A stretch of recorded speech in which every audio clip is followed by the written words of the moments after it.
depuis il y a quelques semaines, quelques dimanches. Et nous continuons jusque pratiquement la fin de cette année. Donc dans quelques semaines, 2 à 3 semaines environ, nous allons pouvoir clôturer cet enseignement. Aujourd'hui, je voudrais réfléchir avec vous sur un sous-thème. Je l'ai intitulé « Comment la louange suscite les bénédictions de Dieu ». Je parle de la louange et de l'adoration. Je mets tout ensemble. Comment la louange suscite les bénédictions de Dieu. J'ai mis les bénédictions au pluriel. Il n'y a pas seulement les bénédictions physiques, matérielles, financières, comme nous le savons. Il y a aussi les bénédictions spirituelles, morales, intellectuelles, etc. Comment la louange, ou l'adoration aussi, suscite les bénédictions de Dieu. Nous voulons réfléchir par rapport au cycle hydrologique, c'est-à-dire le phénomène de la pluie. La Bible est tellement riche que lorsque nous, on était encore élèves, on a étudié en sciences comment se forme la pluie, les systèmes de l'évaporation, condensation, etc., etc. Mais bien évidemment aussi la Bible en parle. Cela suppose donc que la Bible est vraiment le livre par excellence, rien ne lui échappe pratiquement. Je vous donne quelques textes et nous allons les analyser après. Ouvrons nos Bibles dans le livre de Amos. Le prophète Amos au chapitre 5.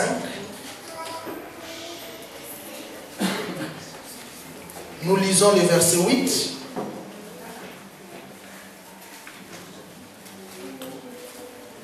Et puis nous ouvrons les chapitres 9, les chapitres 5, le verset 8.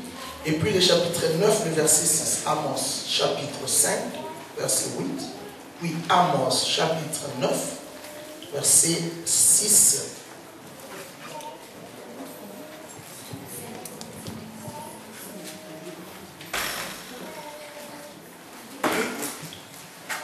Et après, nous allons ouvrir dans les livres de Job. Écrivez déjà le texte, chapitre 36. Versets 27 à 30. Job 36, 27 à 30. Commençons avec Amos 5. Il a créé les Pléiades et l'Orion. Il change les ténèbres en aurore. Il obscurcit le jour pour en faire la nuit. Il appelle les eaux de la mer et les répand à la surface de la terre. L'Éternel est son nom. C'est le verset 8. La dernière partie, je relis. Il dit, il appelle les eaux de la mer et les répand à la surface de la terre. L'Éternel est son nom. Le chapitre 9, le verset 6. Il dit, il a bâti sa demeure dans les cieux et fondé sa voûte sur la terre. Il appelle les eaux de la mer et les répand à la surface de la terre. L'Éternel est son nom.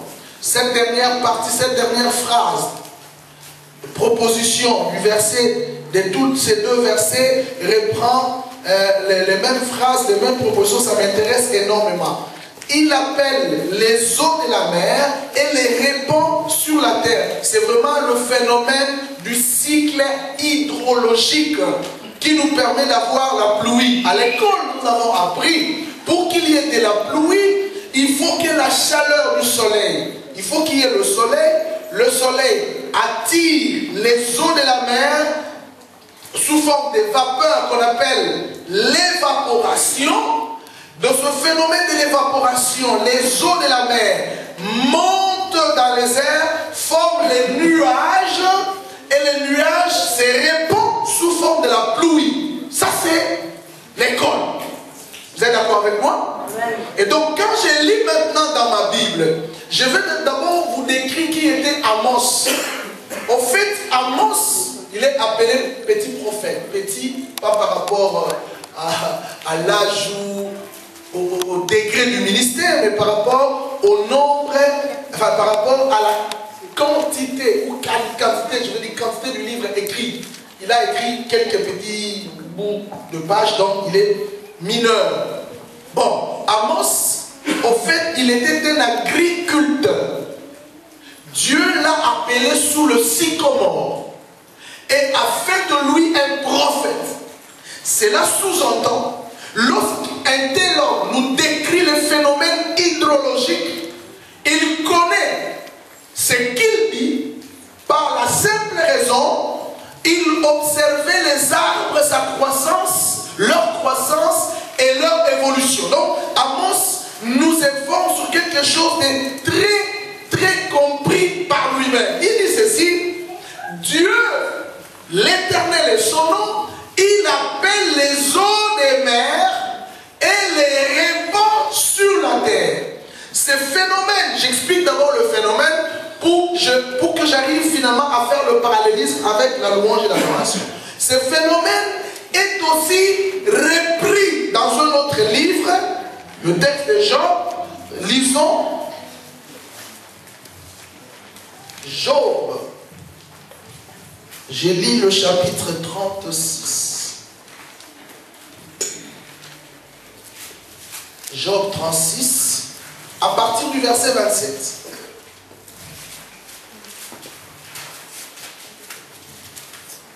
Job, c'est avant Psaume. Job 36, verset 7. Mais dit ceci, verset à 30. Il attire à lui les gouttes d'eau et les réduit en vapeur et forme la pluie. Les nuages les laissent couler. Il la répandent sur la foule des hommes. Et qui comprendra le déchirement de la nuée, le fracas de sa tente? Voici, il étend autour de lui sa lumière et il se cache jusque dans les profondeurs de la mer, des mers.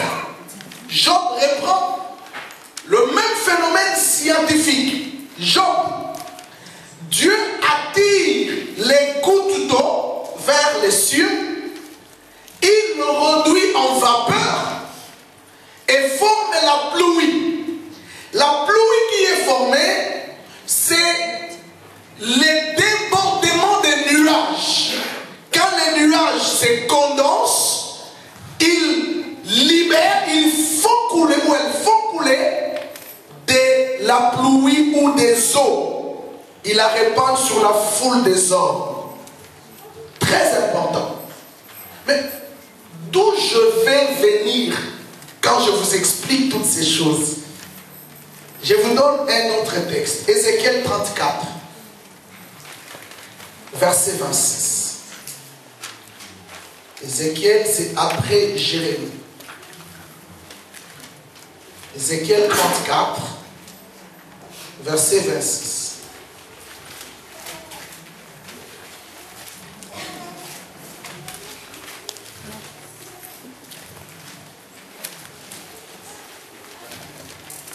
Si vous avez des stylos, des correcteurs, des souligneurs, soulignez-moi ces versets.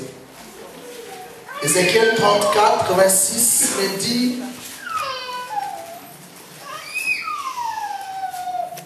ceci, je ferai d'elle et des environs de ma colline un sujet de bénédiction.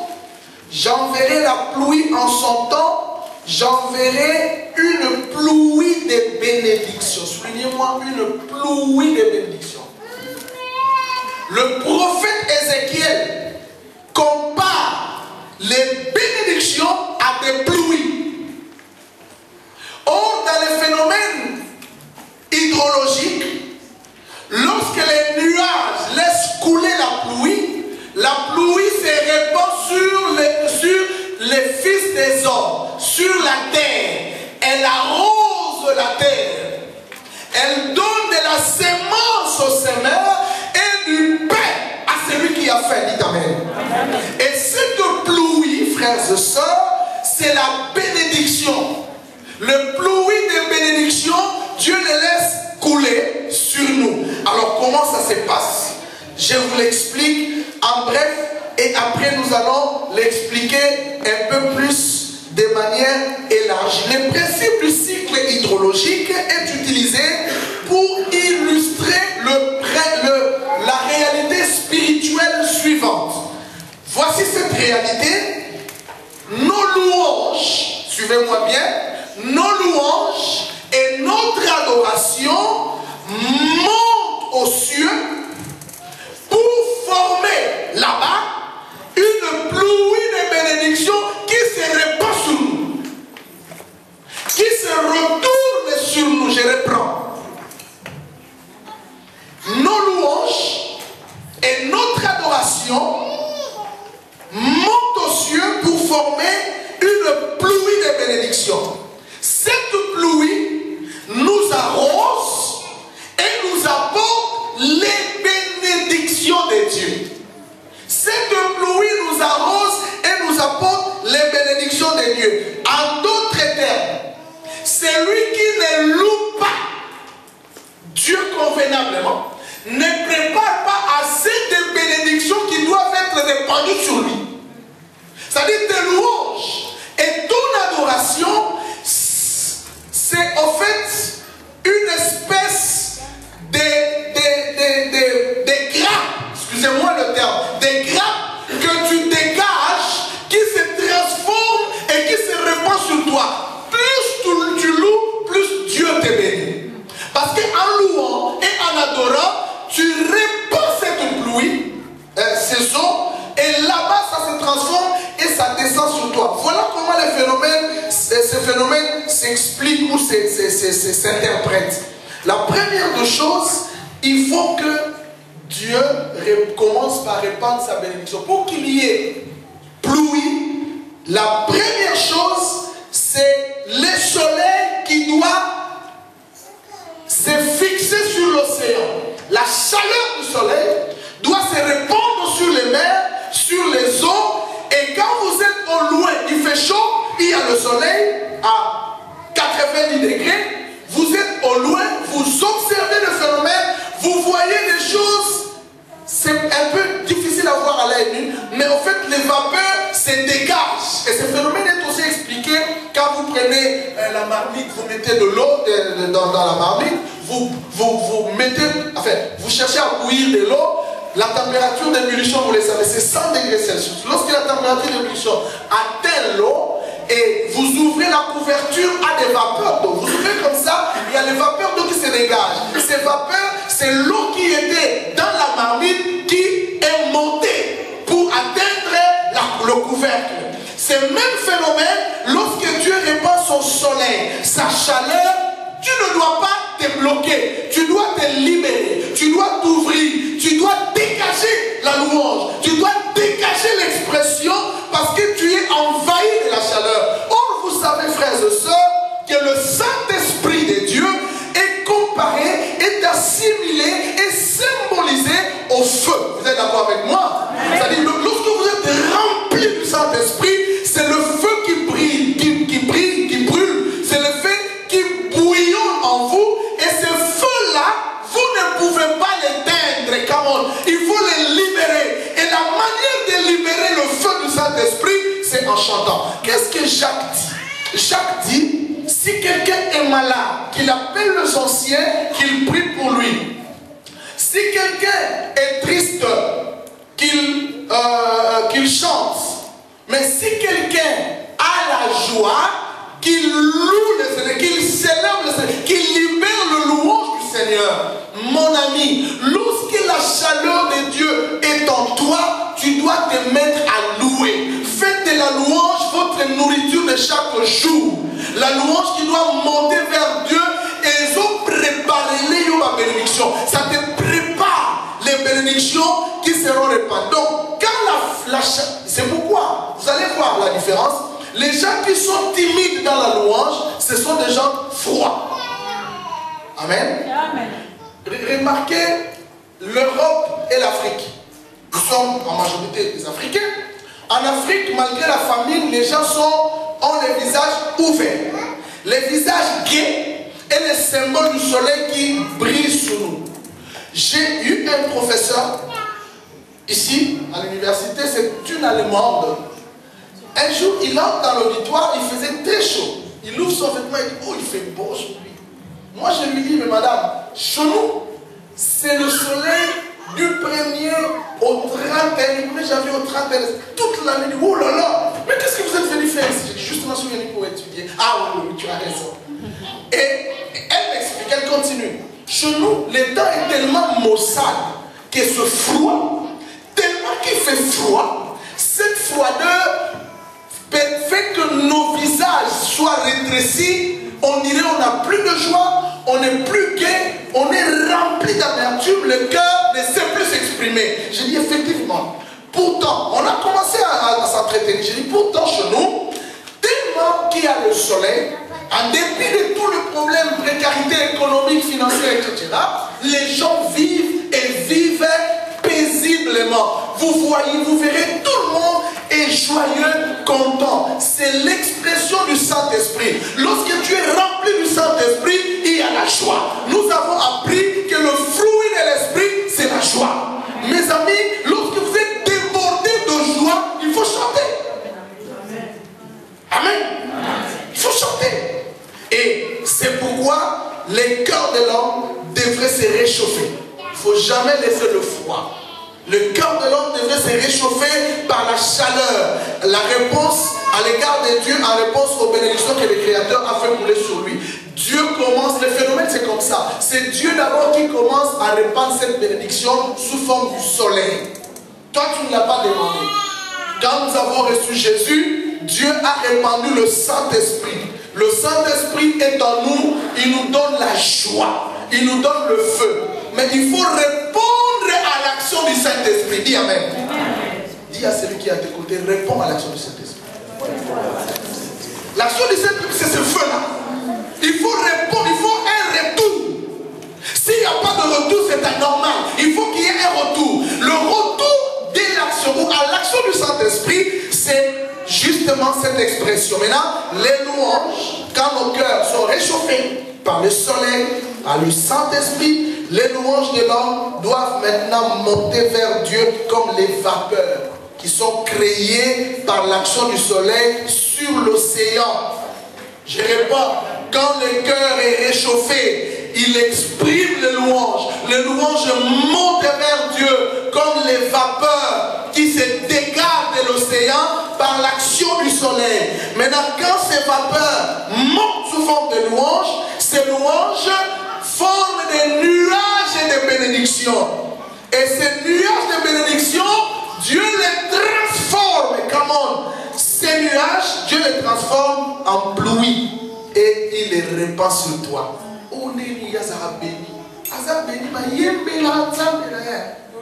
C'est pourquoi la Bible dit en toutes choses rendez grâce à Dieu. C'est-à-dire que ce soit dans le pire ou dans le meilleur, dans le malheur, dans les meilleurs, je dois rendre grâce à Dieu par nos louanges.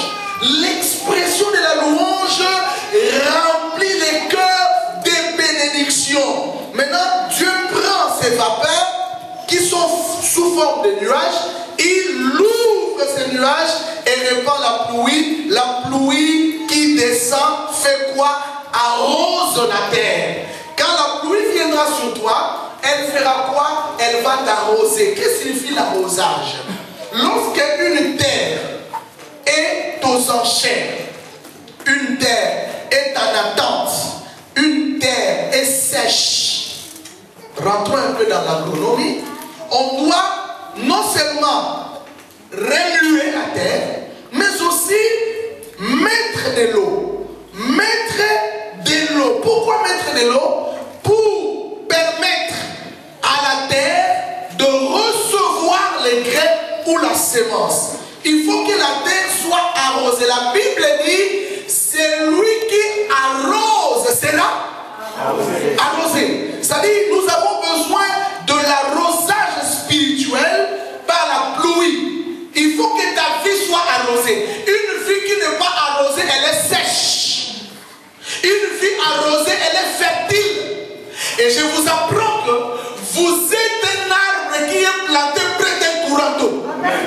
Déjà, même si le fruit n'est pas encore là, l'arbre a droit à la fertilité parce qu'il est près d'un courant d'eau.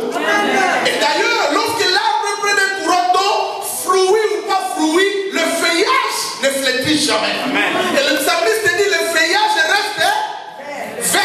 Come on, allez, dites avec moi. Le feuillage reste vert. Vous êtes un vert, feuillage vert.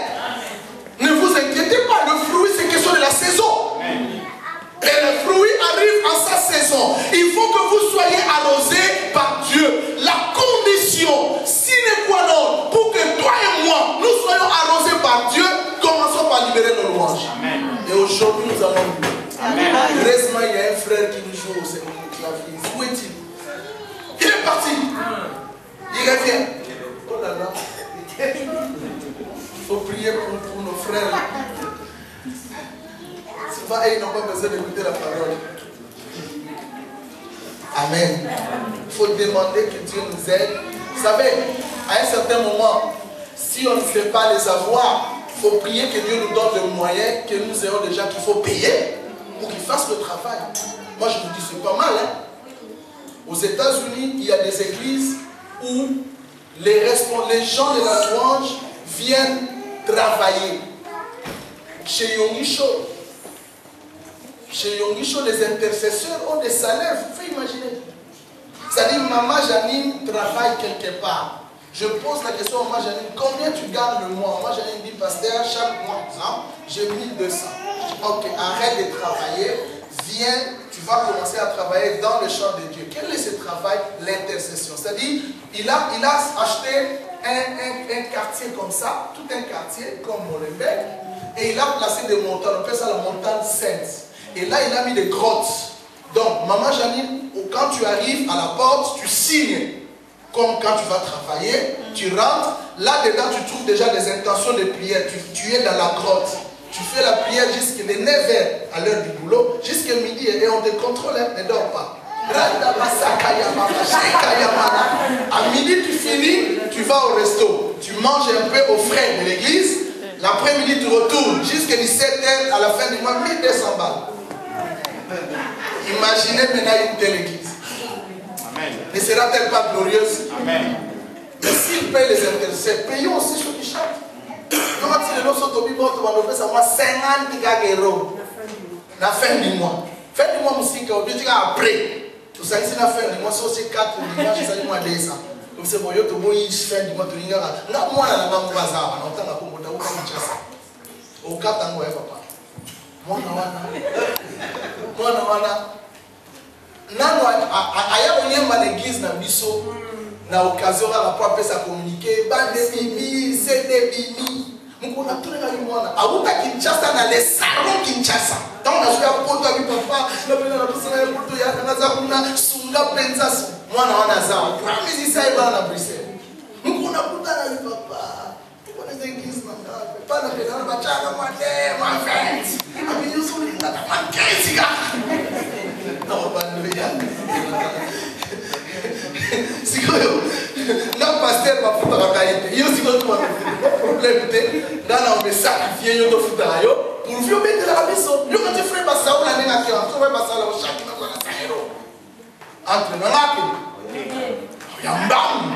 Attends, si vous êtes bon, l'on voit l'église pas aux arts, il y a pas la mission chaque mois, chaque dimanche.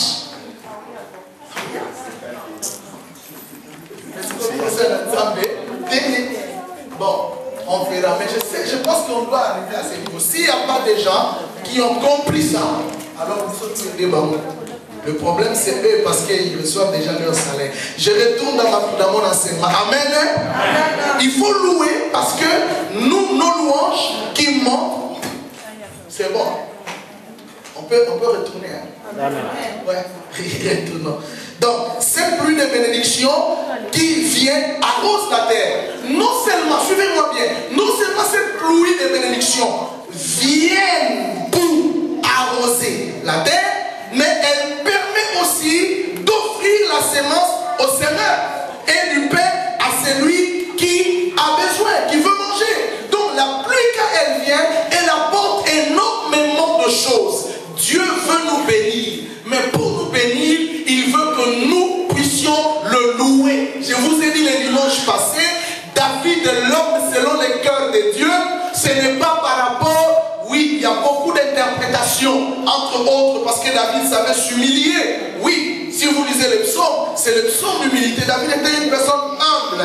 David avait un bon cœur. Mais aussi et surtout, David a compris comment louer Dieu. J'ai vu dans la Bible des gens qui étaient emprisonnés, les cas de Paul et Silas, par la louange, les chaînes sont tombées, ils sont libérés de la prison. Donc la bénédiction, même sous le plan de la délivrance, est aussi liée à la louange. J'ai vu en Israël, Josaphat, on a parlé de Josaphat, on a parlé des murailles de Jéricho, les bénédictions sont apparues parce que les gens ont loué Dieu. Même si tu as des problèmes, même si tout ne va pas, même si tu viens d'être déçu, mets-toi à louer le Seigneur.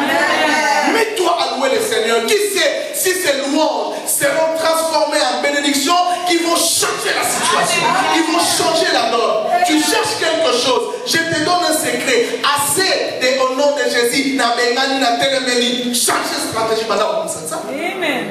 Alléluia. Dis Seigneur, 2013 je ne ferai que te louer. Amen. 2013 je ne ferai que t'adorer.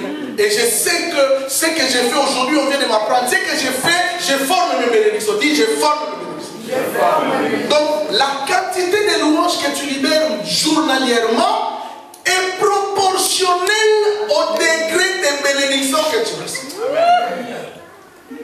Maintenant, regarde-toi. Tu passes toute une journée sans chanter les cantiques pour Dieu. Le louange de Dieu, ce n'est pas seulement le chant, même la prière. Alléluia. Louer Dieu, adorer Dieu par nos prières. Qu'est-ce que tu fais tout le jour? Donner à Dieu toute la place. Ne lui donnez pas la première place. Sinon, il y aura un deuxième et un troisième. Donnez-lui toute la place par la louange et l'adoration. Bien-aimé, Dieu appelle les eaux de la mer et les répand sur la surface de la terre. Les eaux de la mer, c'est ta prière, c'est ta louange, c'est ta bénédiction. Dieu prend ces eaux que tu dégages, il l'appelle là-bas, et quand il le reçoit, il le fait retourner sur toi. Aujourd'hui, Dieu veut que tu le loues. Demain encore, Dieu veut que tu le loues. Il va transformer ces louanges en degré de bénédiction. Et cela va t'accompagner tout le jour de ta vie. Tu seras un homme extraordinaire. Voilà le partage de l'enseignement de cet après-midi. C'est très court, très succinct, très petit, très bref, mais gros. Tu as appris que les prières, les louanges et les bénédictions que tu libères se transforment en bénédiction. Alors, en conclusion, mets-toi à louer Dieu. Amen. Et mets-toi à l'adorer. Qui est prêt à le faire? Ne sois pas un chef ici. Ne sois pas un ministre. Sois humble devant ton Dieu comme David. Et maintenant, nous voulons louer. Où est le clavieriste? Même s'il n'est pas là. Merci maman. Même s'il n'est pas là. Chers amis de la chorale, venez. Je vais faire une prière. Je voudrais que la louange d'aujourd'hui prépare une bénédiction pour toi pour l'année 2013. Alors loue Dieu.